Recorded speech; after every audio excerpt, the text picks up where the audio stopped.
ದರ್ಶನ್ ಕೇಸ್ನಲ್ಲಿ ಜೋರಾಗ್ತಾ ಇದೆ ಆರೋಪ ಮತ್ತೆ ಪ್ರತ್ಯಾರೋಪ.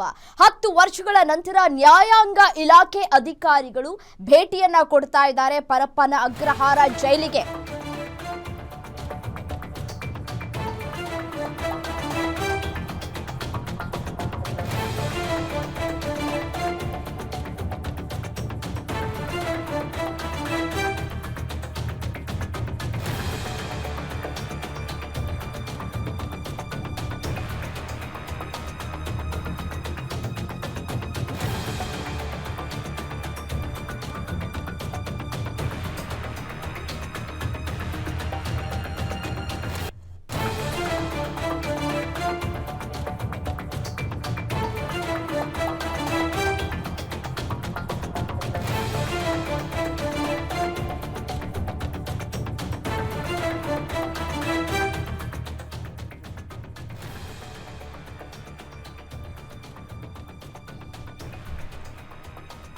ದರ್ಶನ್ ಕೇಸ್ನಲ್ಲಿ ಜೋರಾಗಿದೆ ಆರೋಪ ಪ್ರತ್ಯಾರೋಪ.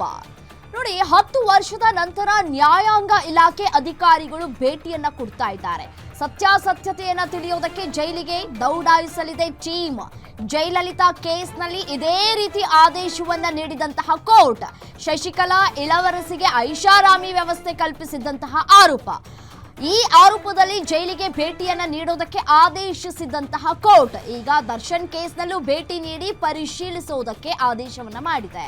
ಸೊ ಅದೇ ಬೇರೆ ಇದೇ ಬೇರೆ ಅಂತ ಕೂಡ ಲೆಕ್ಕಾಚಾರವನ್ನ ಕೂಡ ಹಾಕಬಹುದು. ಹೇಗಪ್ಪ ಅಂತಂದ್ರೆ ಜಯಲಲಿತಾ ಕೇಸ್ನಲ್ಲಿ ಮತ್ತೆ ಇಳವರಸಿ ಕೇಸ್ನಲ್ಲಿ ಐಷಾರಾಮಿ ವ್ಯವಸ್ಥೆಯನ್ನ ಮಾಡಿದ್ದಾರೆ ಅನ್ನುವಂತಹ ಗಂಭೀರ ಆರೋಪ ಕೇಳಿಬಂದಿತ್ತು. ಹಾಗಾಗಿಯೇ ಕೋರ್ಟ್ ಆದೇಶವನ್ನ ಹೊರಡಿಸಿತ್ತು. ಬಟ್ ದರ್ಶನ್ ಕೇಸ್ನಲ್ಲಿ ಅವರು ಒಂದು ಹಾಸಿಗೆ ದಿಂಬನ್ನ ಕೊಡ್ತಾ ಇಲ್ಲ, ಮೂಲಭೂತ ಸೌಕರ್ಯವನ್ನ ಒದಗಿಸ್ತಾ ಇಲ್ಲ ಅಂತ ಹೇಳಿ ಕೋರ್ಟ್ನ ಮುಂದೆ ಮನವಿಯನ್ನ ಮಾಡಿಕೊಂಡಿದ್ರು. ಹಾಗಾಗಿಯೇ ಈಗ ದರ್ಶನ್ ಕೇಸ್ನಲ್ಲೂ ಕೂಡ ಭೇಟಿಯನ್ನ ನೀಡೋದಕ್ಕೆ ಕೋರ್ಟ್ ಆದೇಶವನ್ನ ಹೊರಡಿಸಿದೆ. ದಿಂಬು ಹಾಸಿಗೆ ಕೊಟ್ಟಿಲ್ಲ, ಬೇರೆ ಸೆಲ್ಗೂ ಕೂಡ ನನ್ನನ್ನು ಶಿಫ್ಟ್ ಮಾಡಿಲ್ಲ ಅನ್ನುವಂತಹ ಆರೋಪವನ್ನ ಮಾಡ್ತಾ ಇದ್ದಾರೆ. ಹೊರಗೂ ಕೂಡ ಬಿಡ್ತಾ ಇಲ್ಲ, ನರಕ ತಪ್ಪಿಲ್ಲ ಅಂತ ಹೇಳಿ ಆರೋಪವನ್ನ ಮಾಡಿದಂತಹ ದರ್ಶನ್ ಈ ಆರೋಪಕ್ಕೆ ವಿಚಾರಣೆಯನ್ನ ನಡೆಸಿ ವರದಿಯನ್ನ ನೀಡೋದಕ್ಕೆ ಕೋರ್ಟ್ ಆದೇಶವನ್ನ ನೀಡಿದಂತಹ ಹಿನ್ನೆಲೆ 3 ದಿನಗಳ ಹಿಂದೆ ನ್ಯಾಯಾಂಗ ಅಧಿಕಾರಿಗಳಿಗೆ ಸೂಚಿಸಿದಂತಹ ಕೋರ್ಟ್ ಸೂಚನೆ ಮೇರೆಗೆ ಪರಿಶೀಲಿಸಿ ಕೋರ್ಟ್ಗೆ ವರದಿಯನ್ನ ನೀಡಲಿರುವಂತಹ ಅಧಿಕಾರಿಗಳು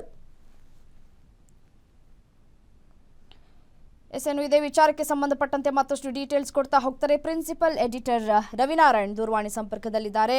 ರವಿನಾರಾಯಣ್, ಕಾನೂನು ಸೇವಾ ಪ್ರಾಧಿಕಾರ ಅಧಿಕಾರಿಗಳು ಇವತ್ತು ಭೇಟಿಯನ್ನ ನೀಡ್ತಾ ಇದ್ದಾರೆ ಪರಪ್ಪನ ಅಗ್ರಹಾರ ಜೈಲಿಗೆ.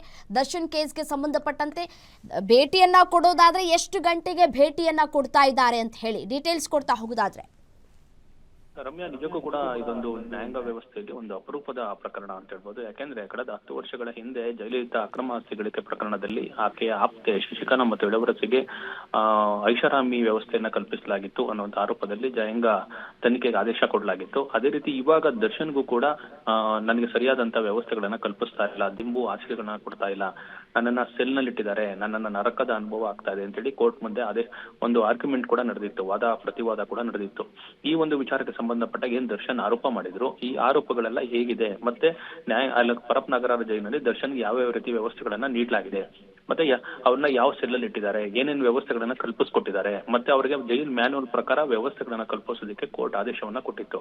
ಹಾಗಾಗಿ ಕೋರ್ಟ್ ಜೈಲ್ ಮ್ಯಾನ್ಯುವಲ್ ಪ್ರಕಾರ ಎಲ್ಲಾ ವ್ಯವಸ್ಥೆಗಳನ್ನ ಕಲ್ಪಿಸಲಾಗಿದೆಯಾ, ಎಲ್ಲ ಒಂದು ವಿಚಾರಣೆ ನಡೆಸಿ ವರದಿ ಕೊಡಬೇಕು ಅಂತೇಳಿ ಕೋರ್ಟ್ ಹೇಳಿತ್ತು. ಹಾಗಾಗಿ ಇವತ್ತು ಸಂಜೆ ವೇಳೆಗೆ ನ್ಯಾಯಾಂಗ ಅಧಿಕಾರಿಗಳು ಜೈಲಿಗೆ ಭೇಟಿ ನೀಡಿ ಪರಿಶೀಲನೆ ನಡೆಸಿ ಆನಂತರ ಕೋರ್ಟ್ಗೆ ಒಂದು ವರದಿಯನ್ನ ಕೊಡ್ತಾರೆ. ರಮ್ಯಾ, ಓಕೆ, ಥ್ಯಾಂಕ್ ಯು ತಮ್ಮೆಲ್ಲ ಮಾಹಿತಿಗಾಗಿ.